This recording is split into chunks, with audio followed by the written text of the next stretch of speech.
Okay, good morning. We're here with Bob Milner. I'm John Wirtz, Montgomery County Tea Party. Bob is the incumbent, run for re-election of the position 7 on the township. With me is Dennis Tibbs, Pat Tibbs, and Bob Bagley. And Bob, as we've done before, why don't you start off and kind of give us your background, what you've seen over your term in the last couple of years in the township, what you see coming forward, going forward, and after about 5 minutes we'll wrap it up. Pat's going to be the timer, and then we'll just kind of go around the table and ask questions for the next 45 minutes. All right. How's that sound? Great. Thank you, John. I appreciate the opportunity to talk with you all today and kind of discuss some of the things that I believe are important. I think, I've served now in the township board for almost 2 years. I'll be honest with you and tell you the first 9 months was really a learning experience for me. Seeing things from the outside is much different than engaging in them from the inside. And I really learned a lot about where the Woodlands came from to where it is today. I learned about how we got there, some of the challenges that needed to be overcome to get to the point to where we are today. And I also had the opportunity to be heavily involved in 2 important focuses of the township, and that would be the Incorporation Task Force and the Budget Task Force. And as the chairman of the Budget Task Force, when the pandemic hit, we were faced with a sudden slap in the face. So we got together with the township staff, and we actually met weekly for many months and reviewed where we were from an economic standpoint, from a revenue standpoint, and a service standpoint, and we managed through that very effectively. We cut, close to $7.8 million out of different budgets, many of which was tied to revenue we were no longer receiving, and we're able to maintain the vast amount of the services that the residents have grown to enjoy and believe in. We did have a few we struggled with. We struggled with getting our pools open because, quite honestly, we just couldn't get certified lifeguards. The Red Cross shut down. They certify all the lifeguards. When we started putting the plan together, they opened the pools again. We just couldn't get lifeguards certified. And that was the biggest challenge I think we had, opening the Woodlands back up towards the end of the impact of everything being closed down. And I think the other big thing is I believe that we have managed from a fiscal conservative perspective when it comes to managing our budget. One of the really, I think, great things about the township is we plan our budget, operating budget for 5 years and our capital expense budget for a 30-year model, and it's perpetual. Every year we renew it. So I think that was one of the things that went into our recent upgraded bond rating, which, if we need to issue bond debt to cover large expenses, we're almost now able to borrow on a cash basis. The interest rate is so low, right? That's significant. We're one of the few municipal entities in the state that do have a bond rating as good as ours. During our review, the only reason why we didn't get a higher rating, which was the triple plus, is because of other entities that impose debt on the residents that really the township has no control over. That's in their report. It's clearly what they stated. But I think the other thing that I think brings value is our ability to pay as we go when it comes to capital needs. Like when it comes time to add a new unit of service to the fire department, we've built that into our capital budget, and rather than going to have to go borrow money to buy a pumper or a fire truck, we're able to pay cash for it. That puts you in a strong negotiating position when it goes to negotiate for equipment purchases. We soon will be faced with building a new fire station because we have Fire Station 5 that has terrible foundation issues because of the soil underneath it, and it's, while it may be practical at some point to remodel it, while it's out of commission, the residents who live in the rear of the Woodlands can't afford to be out without fire protection services. So, we're doing a study now to determine where the best place would be to build a fire station. Quite honestly, we'll have the money in our capital reserve fund for that to pay for that as we go and not have to issue debt for it if we don't want to. I think the other thing is having been involved in the board now for 2 years and listening to residents, attending village association, community meetings, I think, there's a big concern about what they call intrusive governance on the residents of the Woodlands, right? And I think, we've reached a point in our maturity where it's time to make a decision. Do we want to continue on the path of having others maintain the majority of oversight and control with what happens within our boundaries? Or do we want to reach that position to where, we take control of our own future, we manage our own future, and we set the course for the future with the way the residents believe it truly should be set? Okay, great, thank you, appreciate it. Okay, here's our Q&A time, and I've got a number of questions. Let me start off and just ask you, you're chairman of the budget committee. Let me ask you, do you guys employ zero-based budgeting within the township? Is that what they do, or how is that, how do y'all come up with that budget? So we don't employ a true zero-based budgeting model. I do in my businesses. What I will say is, for lack of a better way of phrasing it, we employ a quasi-zero-based budgeting. Some things we start with that are givens. For instance, we know that we're going to have to spend a certain amount of money each year for streetscapes along the roadways. Doesn't mean that we don't renegotiate contracts when they're up, but we know that's already in a contract that's in our budget that we're going to incur an expense for. Waste management, 5-year contract, right? It has built-in escalators. So we know that's an expense we're going to incur. But when it gets to justifying programs, we go back to the table and we look at each program and we look at its potential to generate revenue as opposed to the cost to operate it, and then we build a budget back from there. Okay, so we really strip it down and then build it back up. When you look at ongoing operations, like we have our own reforestry project where we pay a certain amount of money each year to repopulate dead trees. That starts at zero. And we have a company come in that does a 5-year plan on reforestry for us. It's perpetual, so that we determine within our budget constraints how much can we dedicate to reforestry each year. And that number's not a fixed number year to year, it's a fluid number based on really what we have to work with within our confined tax revenue. So a lot of things we strip down and build back up, but there's also a lot of things that happen that, because we're in long-term contracts or medium-term contracts, we know we're going to start the year with that much expense in some areas. I will say that one of the things that we can do much better at, and we're in the process of commissioning a study for us to do it, is I'm not sure we have a true employee job description and pay system that is relative to our business model. And so, right now, we really don't know how to compare how people are paid effectively. And I think we're in discussions to go out and study target municipalities that are similar to us, and even in some cases target businesses depending on the type of role within the community, to really build a personnel model and a model that would support an effective and fiscally managed pay review and pay rate system.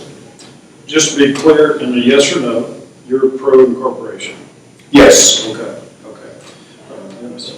Okay, when the incorporation issue first was started, the main issue was the threat of being annexed by Conroe or Houston. So now we got these participation agreements and we got the HB 347.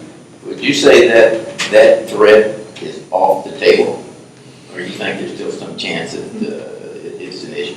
I don't think annexation, in my mind, is the reason to consider incorporation at this point. Is it off the table? I don't think you truly would know unless you litigated it, right? I've talked to several state legislators, several state senators. None of them will confirm to me that that change in legislation would have any impact on a pre-existing contract, right? We have a written legal contract with 2 municipal entities that allow for us to not be incorporated until 2057. We pay for that contract. Consideration has been given. In contract law, that's valid. Now, how a judge might rule when it comes to the way the state legislation crafted their law, I don't think anybody really knows, right? You'd have to take it to court, litigate it, and find out. But to me, that's not the issue for incorporation, the threat of annexation. I've never discussed that that was the reason to consider incorporation. I personally don't believe it is. I believe that there are more credible and valid reasons that residents have voiced to me that are concerns that are true foundational reasons for the consideration of incorporation at this time. So you think if a person moved into the Woodlands, believing that HB 347 would keep them from being the city of Conroe or Houston, that they might be disappointed? You think that could be overridden and that the cities could annex the Woodlands territory without a vote by the residents? I think there's only one real way to know, and that would be to have it litigated. You know, we have a written contract. If you go read the law, and I'm not a lawyer, but if I, again, I went back and talked to several state legislators and 2 state senators, and when they talk to me about the law, even they're not sure that the way the law is written, it would have the power to override a valid contract. Now, most entities that decide to incorporate don't have a pre-existing contract to prevent annexation like the Woodlands Township has. Most entities, it's not something that they've taken proactive action to prevent, right? As a matter of fact, one state legislator told me he knows of no other municipality in the state that actually has a contract preventing annexation up to a certain point. So, I'm not a lawyer, I can't really answer that question. If I'm an incoming resident and I read that there's a law that prevents it, I don't think I'm going to feel the threat of it. I don't think I'm going to have difficulty sleeping at night worrying about it, because I believe that on the face value, the law is intended to protect. Yeah. So were Steve and Brandon two the ones you talked to? They asked me not to speak, but they're in the local area. Okay. I have a follow-on to that, but I'll when my turn comes back around. Go ahead, while we're on the subject. Well, so is that contract renegotiable? That contract has no clause in it to allow for renegotiation. That contract has no clause in it to allow for us to not pay the annual fees if we were to incorporate early. Okay. So I was involved in that. Obviously that happened, I was just a resident living in the Woodlands, so I don't know what the mindset was when it happened, and I don't even want to speculate what the mindset was, but neither of those are an option. Any idea who was over that back then? No, I would actually have to go look. I believe some of the people that served on the board during that time when they went in and talked to the Woodlands were, I believe, Bruce Tuff, Mike Bass, Nelda Luce Blair. I believe they were some of the people that were engaged in their effort to protect the residents in their minds. I'm not going to second guess the decision that was made to go negotiate, and I wasn't involved in it, but I believe they were some of the parties that were heavily engaged in working to get that agreement in writing. And is that agreement on the website? I believe that it is, yes. And if it's not, I will make sure that it is, and I will, if you'd like a copy of it, I can get you a copy. Okay, we'll just look it up. That's interesting. That was with no renegotiation clause. Pat, did you have? Wow. So there's a lot of talk about, with the incorporation, changing of guard, so to speak, with law enforcement. What other community in this county has to pay extra for law enforcement when we're already paying for, our taxes are already going towards law enforcement? And if you didn't have to pay for it, how much money would the people of the Woodlands be saving just from the county alone? Well, I know of no other entity within the county that directly pays anyone for law enforcement services. The unincorporated areas are covered by either a constable who represents that precinct or the Montgomery County Sheriff's Department. all of the incorporated areas have their own police department. And they don't pay the sheriffs or the constables for patrol services and all of that within their boundaries. So I don't know of any that are. I would say that if the county fully funded the necessary law enforcement services to patrol and protect the 48.7 miles and the 120,000 odd residents of the Woodlands, the commercial businesses, the retail centers, in a way that it's currently being protected, it would save the residents of the Woodlands approximately $12 million. And when you're talking about $2.25 million representing one cent of every $100 valuation, $12 million represents somewhere around a little over 5-cent reduction, potential reduction in property tax from the operating and maintenance side of the property tax bill. Just to follow on, would that be enough to implement a 20% homestead exemption that Mr. Commissioner Nowak was claiming that the township should put in, but the cash flow is not there to implement it because the Woodlands is having to pay for something the county should be paying for now? So yeah, 20% would represent, 20% of 0.2213 would represent about 4.5 cents per hundred. And I think if the county fully funded law enforcement services in the model that they are today, that represents somewhere around 5.2 cents per hundred. So not only would it be able to fund a homestead exemption of 20%, but it would also allow for an additional little over a penny reduction in the operating and maintenance property tax for the residents. Wow, okay. Okay, it's me. So you mentioned the contract in place, and between us and the Woodlands and Conroe, and when I say us, the Woodlands and Houston, and that is a contract, and we really don't know if it's enforced. In fact, it is a contract, but you don't know until it's tested in a court of law, right? I mean, basically, is that what I kind of heard you say? So there is kind of that prospect that it could be challenged by someone. Yeah, I mean, any contract can be challenged, right?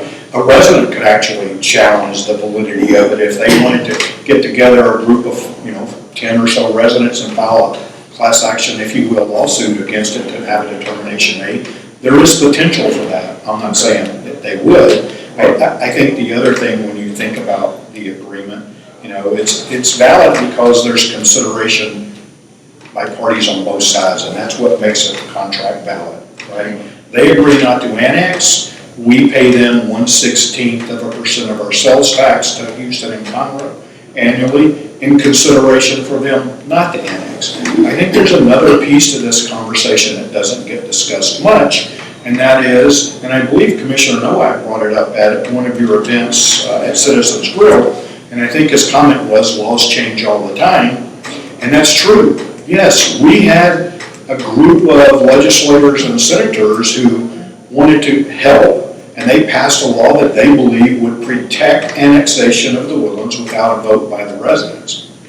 Well, I read an article today in the Houston Chronicle that says, not that this is a partisan election, but that the shift in political beliefs in this state is changing because of the influx of residents from states like California.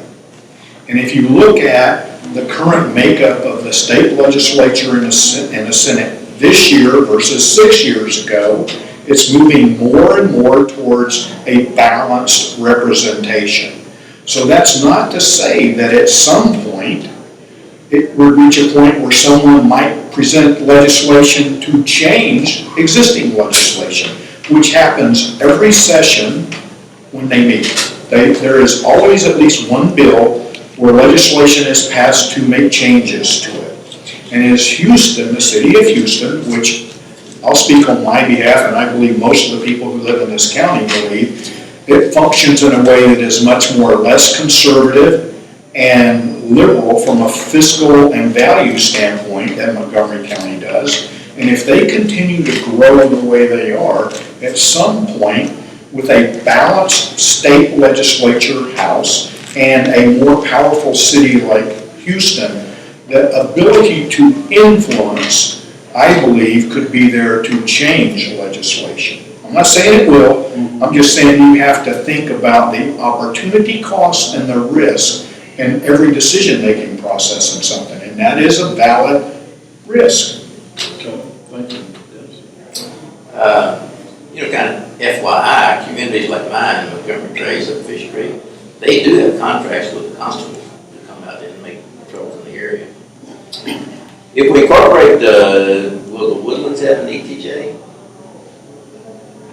Well, if you take ETJ the way it's purely defined today, our only boundaries of jurisdiction would be the 48.7 miles that are the Woodlands proper. We wouldn't have a defined ETJ outside of that. Not that we couldn't end up with one, and people couldn't come to us and want to be part of an ETJ, but the incorporation is about the 48.7 miles that are the current boundaries of the Woodlands Township. It's not about anything outside of those boundaries. Okay. How do cities get ETJs? They all incorporated way back when.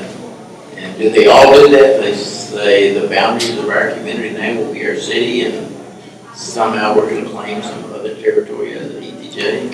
I don't understand it any better than you understand it. I've lived in, probably 7 states in my life, and I don't know of any other state I've lived in that had that type of ETJ potential jurisdiction authority. Again, where I've lived before, if you wanted to annex somebody, the residents had to vote to either say yes or no, right? I've lived places that have been annexed, and they put it up for a vote, and the residents were supportive of it, and it happened. But there was no okay, this is your ETJ. If at some point we decide we want to take you over, we can, because the ETJ gives us the power to. I've never lived anywhere else. Now, I'm not saying there isn't other states that have it. I'm just telling you, I've never lived anywhere else where that was the case. Would the city of the Woodlands be able to use COs, certificates of obligation? Yes, so what would happen is, if it's passed on the ballot, the city of the Woodlands would assume all revenue sources and all obligations that currently exist for the Woodlands Township. And they would be able to issue COs like the county does? So that would be issued at COs like cities do. The county has certain financial and municipal authority that are different from cities, but anything that a city is entitled to, the city of the Woodlands would have the ability to authorize, to pursue, and to issue. Right. Now, when you talk about COs, remember that because of the way tax laws are written today, some COs require resident approval. They can't just be blatantly placed on the burden of the residents. Well, the county level, we've had that issue, right? They just decide they need money and people won't support a bond, so they do the CO. Yeah, well, the cities don't have that type of authority.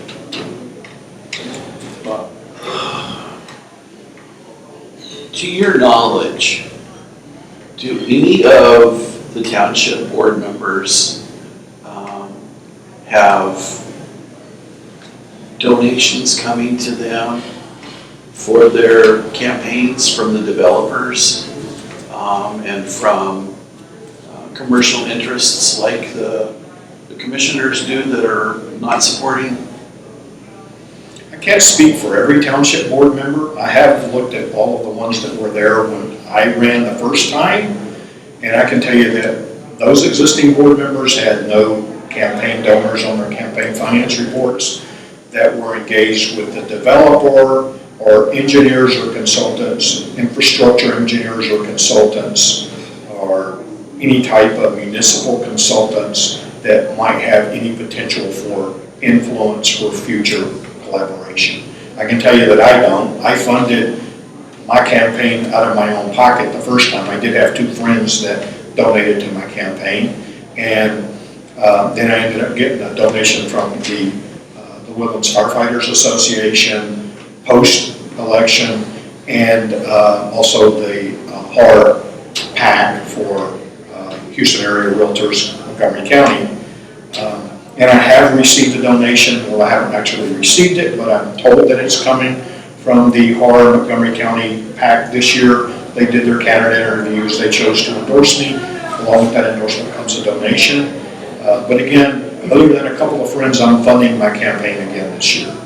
I will not accept campaign donations from a development company, from anybody affiliated with the county, because of this potential disconnect in what's best for the residents of the community. I don't believe it would be ethical for me to do that. If someone within the county wanted to donate money to me, I would tell them I appreciate it and give it back.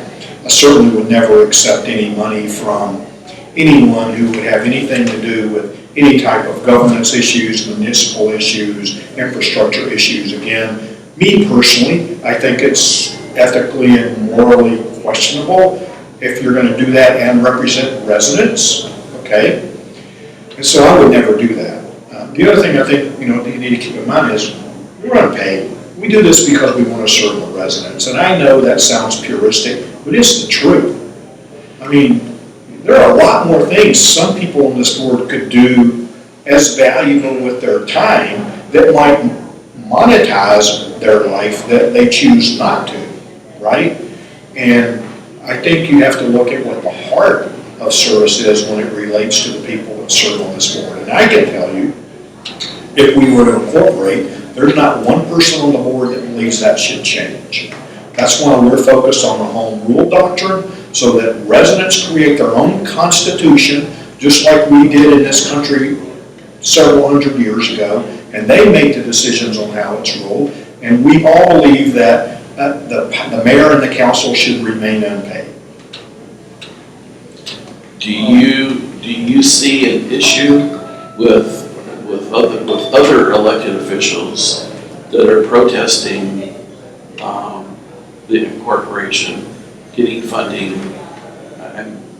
whether it be a state senator or state representative or commissioners or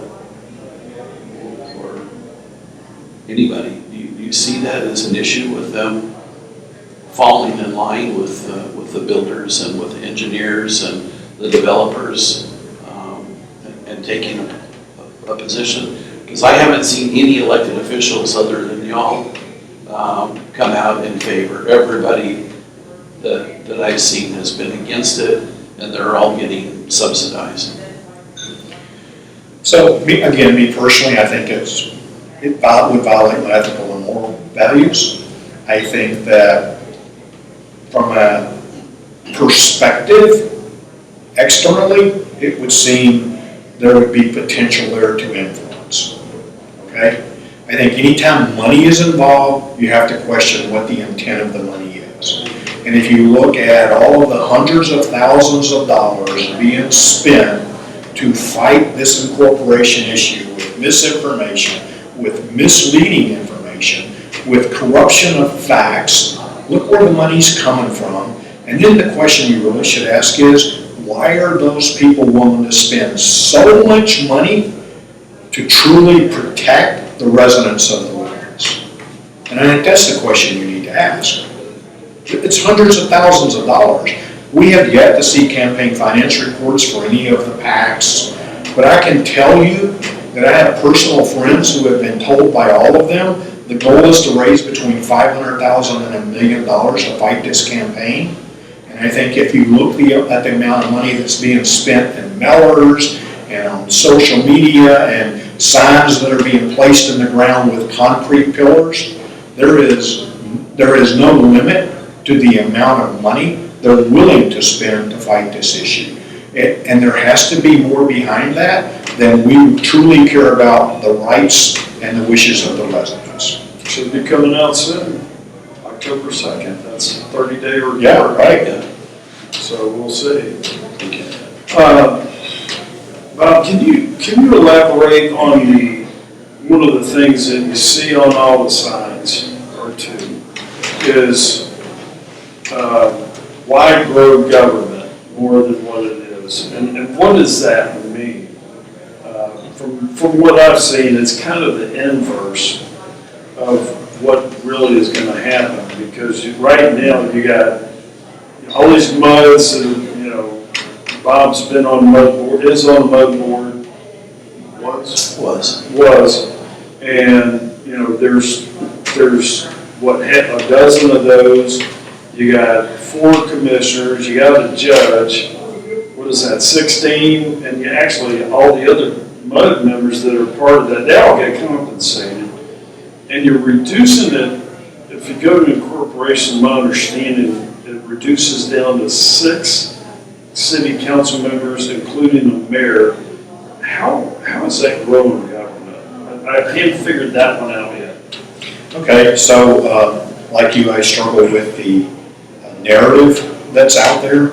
I actually have a minor in math and a minor in applied statistics, and I can't tell you there's any, not even Common Core could make that math work, okay?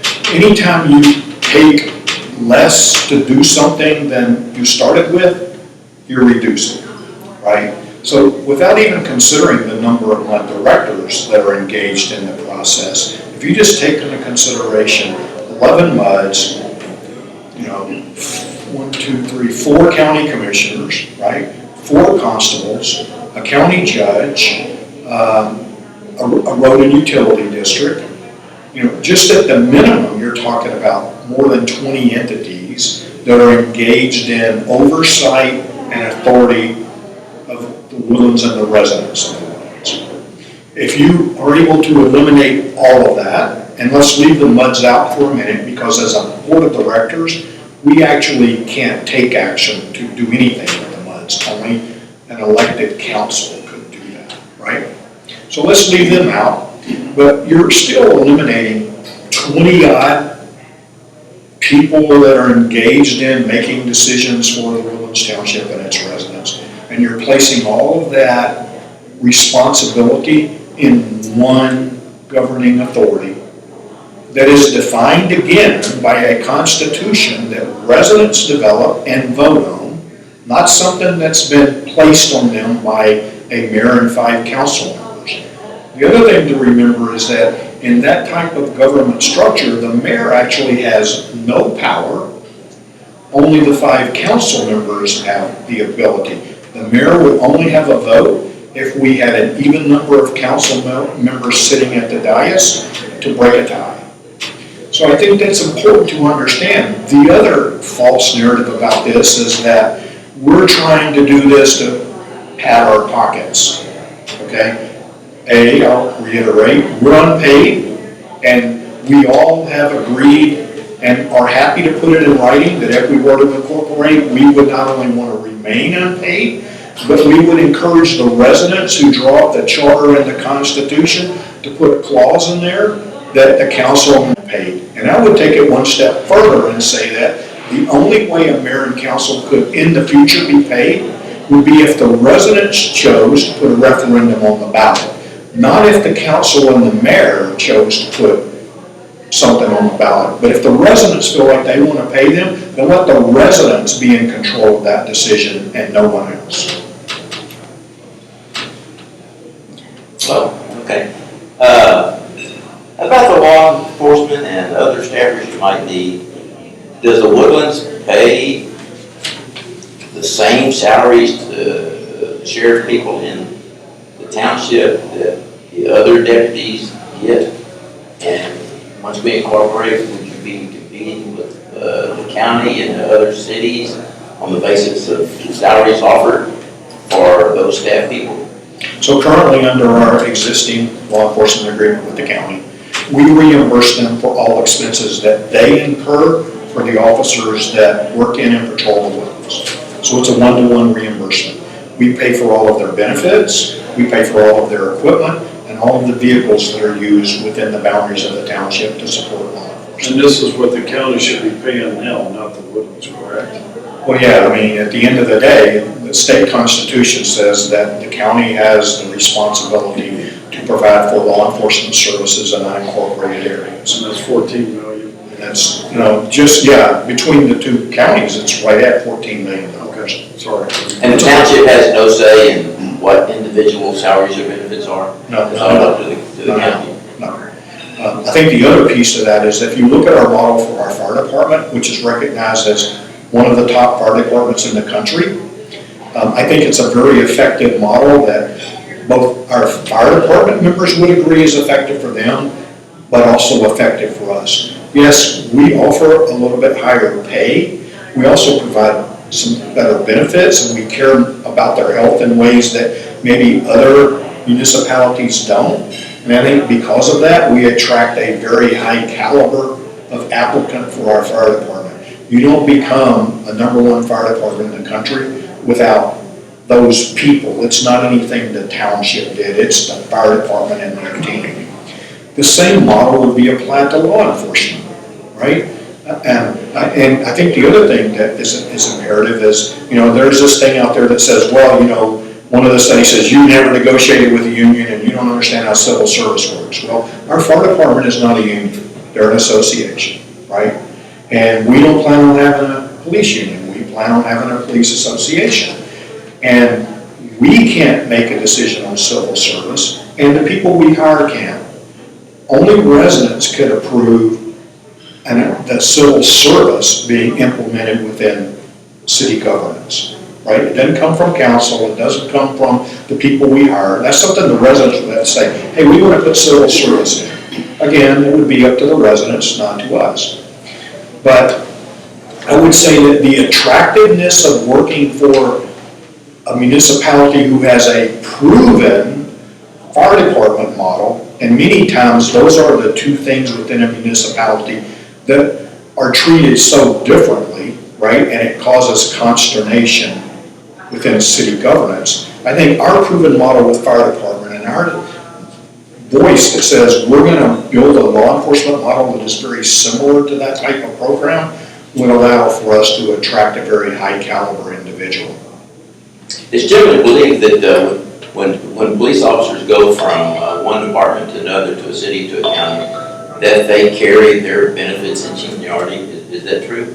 So I think it depends on whether or not they're civil service or not, and whether or not they stay within the same type of association or union or not. We haven't had the conversation about how we would handle that transition, but I would say that I would be in favor of people bringing seniority with them. For instance, if we go hire a captain that's got 25 years seniority where they are and they're a top performer, why would I want to say, hey, you're a rookie all of a sudden, right? I would be in favor of a model that built our force that way. So that should be worked out. Yeah.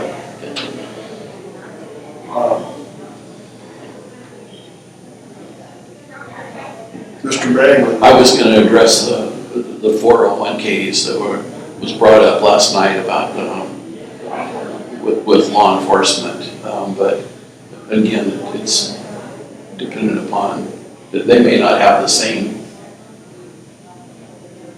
Those are personally owned, aren't they? Yeah. Instead of retirement, right? And the way we do it is, we have a 401k, that's matching. It actually, if you compare them, we match the same amount as the county does, just in a different model, mathematical model, right? And then we give the association the money, they manage it. We have no responsibility if they make a huge profit. There's nothing in it for us. We also have no responsibility. You're talking about the fire department? Yes. If they lose money and they become underfunded, that burden does not fall on us. Is that the same model that the fire department is under? Yes, for us, yes. So what if you ended up with a situation like Houston ended up with their fire department, with all the money being spent, but that was by the city council. It was by the council. Yeah. They spent all their retirement money. Yeah. See, we're not in that situation because we fund, they manage. We don't have access to the funds. So we can't go spend their money.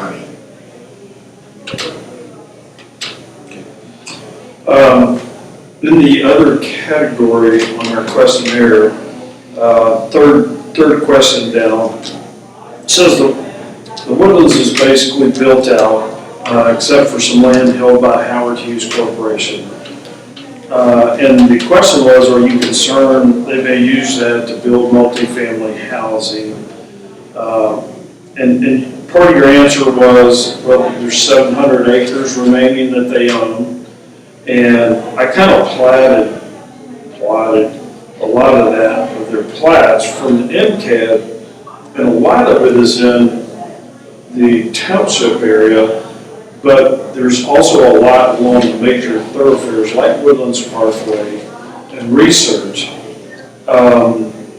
Could that possibly be used as, if there's enough room, multifamily housing like apartments and or strip centers along those thoroughfares? I mean, I think that's a big concern for Woodlands residents from that standpoint. I think it's a huge concern for the residents, yes. The development company still has right about 700 acres to develop. They currently control the plats and land use authority for all of that land.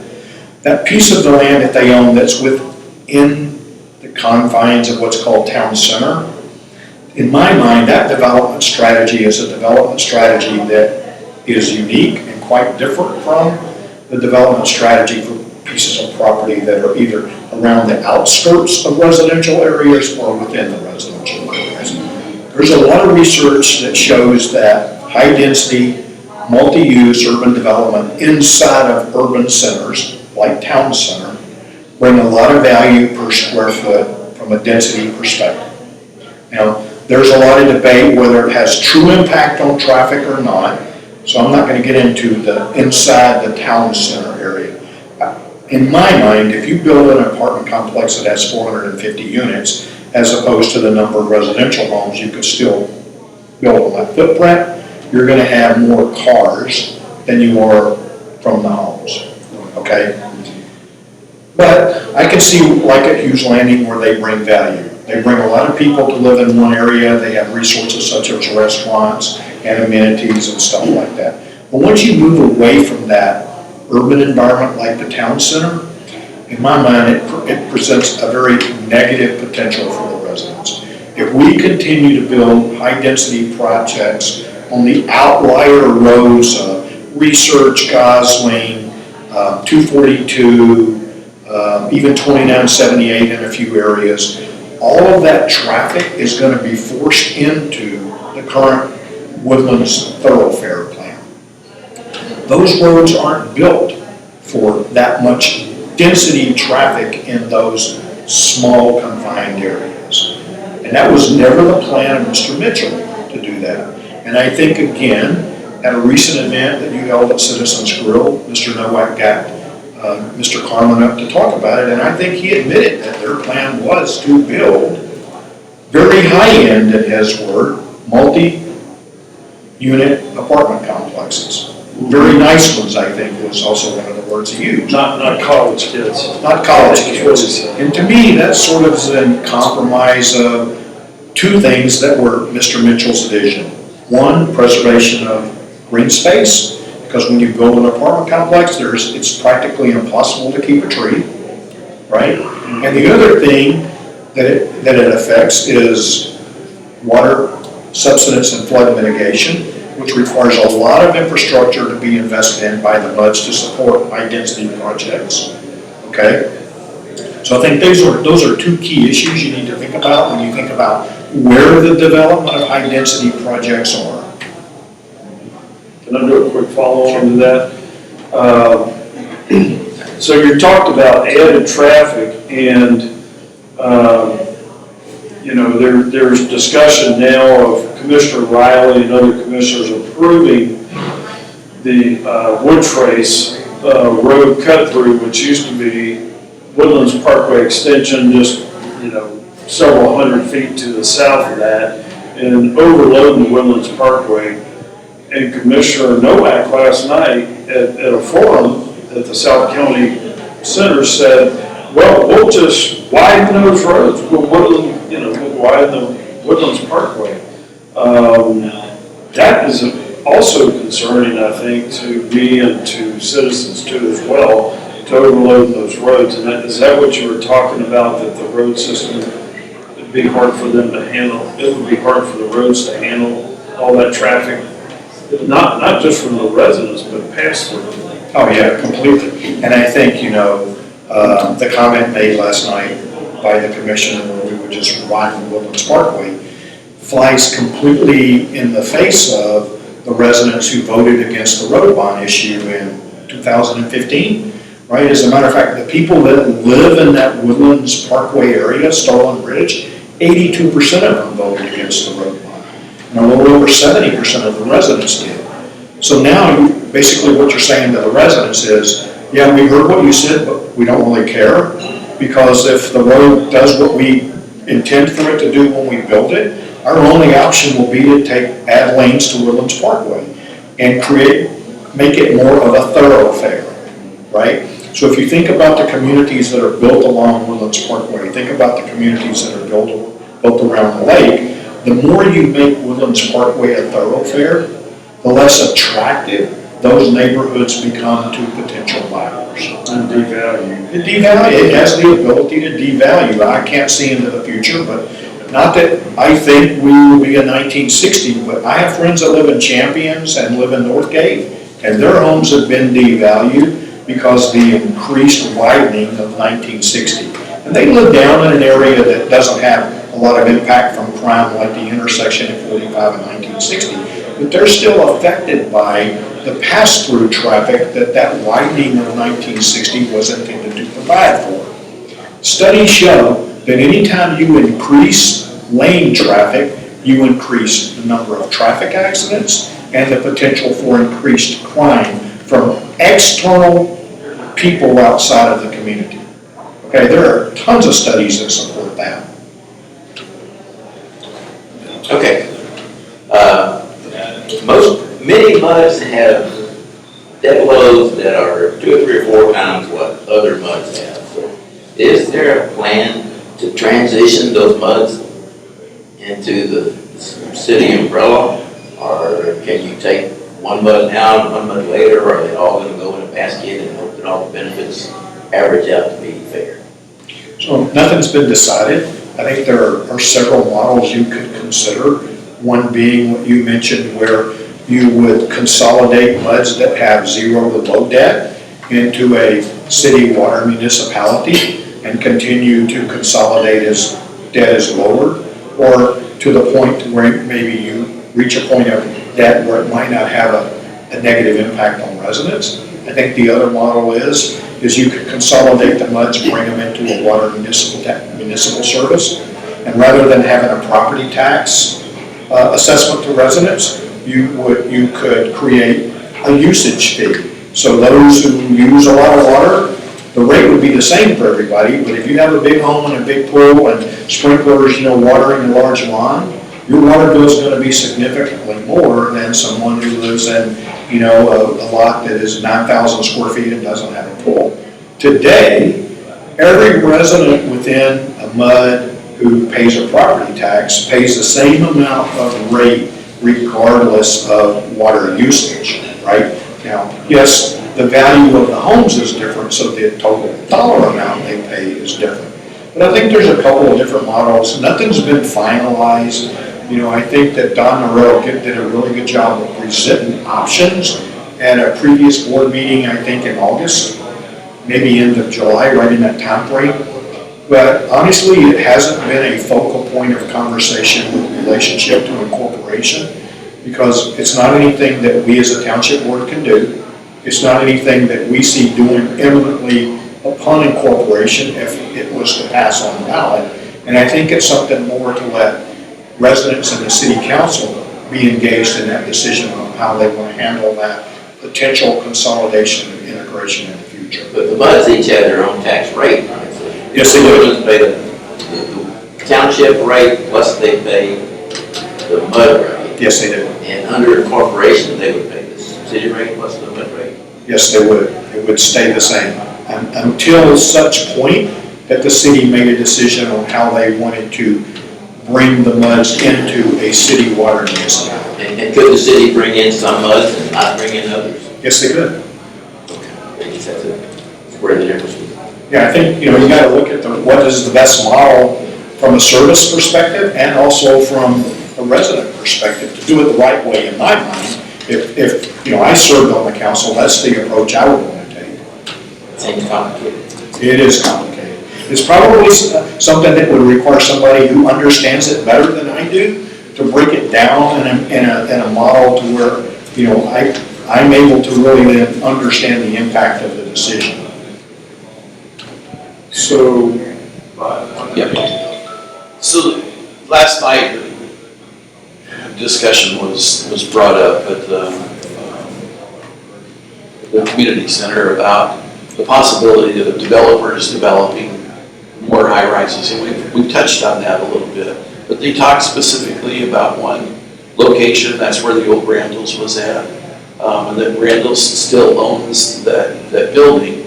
But that's not to say that Hughes Corporation or the developers couldn't go in there and buy out Randall's and all the businesses that are in there and turn that into a high-rise apartment complex right on the water. Yeah, so Randall's owns their building, Right. but then there are multiple individuals that are part of either an REIT or own individual components of the rest of that center, right?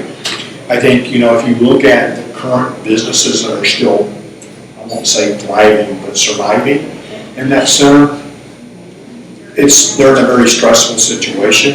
I think some changes to the mobility flow in that area with changing and adding turn lanes to provide for potentially more traffic in the future is confusing at some point because the shopping center has no development. So I'm not sure why we would really need to change the way traffic flow and traffic signals work to provide for additional traffic when it's dying, really. At some point, yes, the value for that piece of property is going to far exceed what the owners who own it will be willing to sell it for, right? Because at the end of the day, they've held it for a long time, and at some point they're going to say, I don't want to continue to have empty space, I'm not making any cash flow, I want to get out of it what I can get out of it and move on to my next investment project. A developer could go in and buy that piece of property, and if, like the current development company, if they controlled the land use and plats for that piece of property, they could build whatever they wanted to on that piece of property, and the residents wouldn't have any input, and the township wouldn't have input, because currently they control all development within the confines of the Woodlands. They could build apartments just like they did a block away. Yeah, they could build a very large, high-density complex there, right? So, yeah, the potential is definitely there for them to do that. And I heard there's another location close to that. There's right there on Mill Bend that has, or off of that has it's an older section of townhomes, I believe, to purchase those and to do the same thing with that property. Well, I don't think it's any secret that Hughes has announced that their model is to build high-density, high-cost, luxurious apartment complexes. So what does this do to the community of the Woodlands, where people move there to be a community, not to be part of, In my mind, it changes the entire culture of it. yeah. I mean, I don't think anybody ever envisioned that would be the culture of the Woodlands, right? That we would begin to develop high-density apartment complexes as opposed to, long-term family residences. I think the other issue that you have to think about when you move down that path is it makes the Woodlands become unaffordable. And so, like me, have grandkids, they won't be able to afford to come live here in the future near me, right? And I think that was always one of the goals, is we had transitional housing that would allow families to come in, first-time home buyers, and as their careers escalated, their opportunity to purchase and stay and grow in the Woodlands also was available to them. I believe our building model is taking that away from future residents.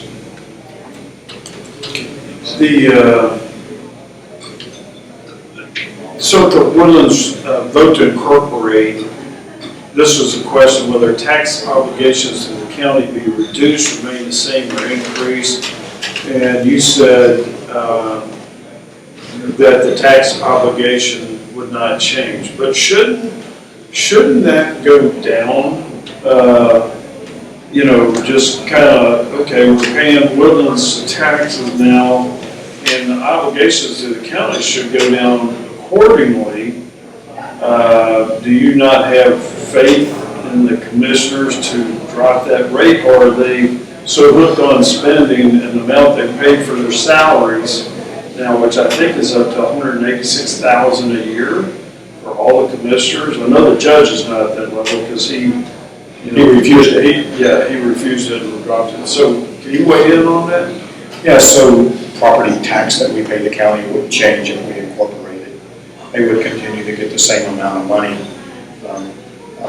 I'm not going to make a decision on why they would do that, because at the end of the day, they could choose to lower the amount of property tax they would assess a city of the Woodlands, but they have proven in the past when other Shenandoah, Oak Ridge Incorporated, that they didn't lower the tax assessment for those communities, and I don't see, as a matter of fact, one of the talking points of the proponents against incorporation is, well, you're still going to pay all of those taxes to the county. Well, residents are still going to pay them because you're going to ask them and force them to pay them, right? Yes, they have the authority and the ability to lower the amount of property tax that they would impose on the residents if we were to incorporate. But I got to be honest with you, I'd probably stand a better chance of going to Mars before I die than that happening to the residents of the Woodlands. I just don't see that ever happening. So, kind of maybe relate, this is more law enforcement. So I noticed that Constable Gable and Sheriff Henderson both came out against.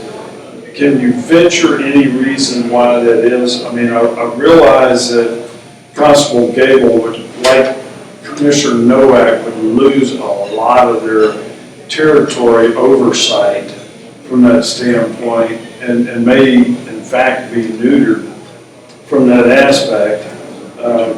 Sheriff Henderson has a lot more territory, and there is a transition plan in place. Yes.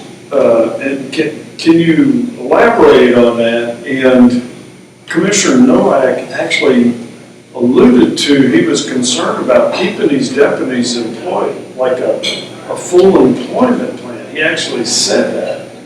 And that concerned me as a small business owner, retired. I'm not into full employment. I'm into, and hiring what you need, and go from there. Can you expound on that, please? Well, we have a 5-year transition agreement, and in that agreement, there's a chart and a table that shows year by year the percent of reduction in services provided by the county and what the city would assume, right, over that period. I think one of the issues when it comes to maintaining or keeping those people employed is, they're civil servants. So I think they operate under a different type of employment program than what we do in the township. So I do know that they deal with a certain amount of notice that has to be given if they're going to eliminate a position. And a lot of times it deals with more seniority than skill set or type of job. I'm not going to say I know 100% how the civil service system works. I don't. I've never worked in one and never been around one. But I do know those conversations have come up. I think that's why we wanted to provide a level of comfort to the county that, hey, okay, then let's decide on a model that you believe you could draw down if you needed to, that would meet all of your requirements from an employer perspective, right? And provide the comfort to people knowing that, okay, year one, this is what happens. Year two, we're going to lose 20 positions. Are those positions going to be able to fill in for, when people quit? Or are we going to have to deal with having too many people, right? So I think that's the way the model was developed. Does that answer your question? Yes, sir. Okay. Appreciate it. Unless y'all have something pressing. One quick one to go back a couple of questions ago. The county does not have the legal ability to single out the Woodlands or Shenandoah for any rate different than the entire county pays, right? I don't think so. I honestly, I would need to research that, but I do not believe they can. I believe they can only impose one rate across the board. They can't differentiate it by any type of municipality or unincorporated So if area. they save a lot of money from the Woodlands, they would have to spread that penny or two decrease across the entire county. So if they said, okay, look, we can't give you, 100% back, but we could reduce it 5% because we'd also have to reduce it 5% at Shenandoah, Oak Ridge, Conroe, Willis, and the the number. unincorporated business. And the unincorporated, they would actually have to do it effectively to everybody. No, I don't think they will. Okay, so you remember from before, we'll go ahead and give you up to 5 minutes closing, and then we'll wrap it up. All right, well, thank you. I really appreciate the time to talk with you today and answer your questions. The reason why I'm running for re-election is because I really believe that my job's not finished. And people who have supported me, and even some who actually didn't support me the first time, have encouraged me to run for another term because they believe that I've represented them in a conservative way. I don't overreact to things, right? I try to maintain a steady mindset when it comes to analyzing challenges and problems and developing solutions. I'm sort of a quiet person. People watch me on the dais and, I don't feel like I need to regurgitate things that have already been said just so somebody can hear me on camera saying something in support. Quite honestly, I think sometimes our meetings are too long because that happens. But, I love the Woodlands. I've lived here off and on since the early 90s. Even when we moved away, this was always our home. I believe that the residents have a unique opportunity to define their future in a way that few communities today get. And that is to make a decision on future governance via incorporation, right? There's never been anyone in the state with a population the size of ours who is incorporated. Now, while there may be someone in the United States or have, I've not been able to find it through any searches where any type of unincorporated entity that had 120,000 residents transitioned to an incorporated city. Okay, so not only is it a huge challenge, but it's the ability to be a role model for the right way to do things, which I believe we're doing. I believe we have completed an extremely solid plan for this, and I believe we can do it in a way that it still will allow us to be conservative and fiscally responsible and create a blueprint for other conservative fiscal communities who might want to make a decision such as this in the future. And we based a lot of that on other communities, those smaller, who have done it successfully and maintained it successfully. And I think the important thing is it's not me or the board of directors, it's the people who have been working on the township staff for years. People like Monique and John and Karen. They're the backbone of the success of this community. And their proven history at building financial models and building residential services models that are sustainable in a fiscally conservative manner should not be judged by people outside of this effort at this time. No one has the ability to cast aspersions on the people who have proven over time, and by time I mean 10, 15, 20 years, that they can manage the growth of a community fiscally and conservatively the way this team at the Woodlands Township has. So that's one of the major reasons that I'm running, is because I still believe there's work to be done.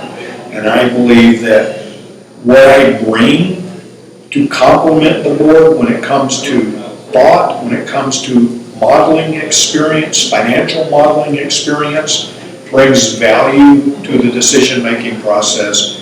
And that's why I made the decision to run to serve again. All right, thank you very much again for coming in and working your campaign. Thank you.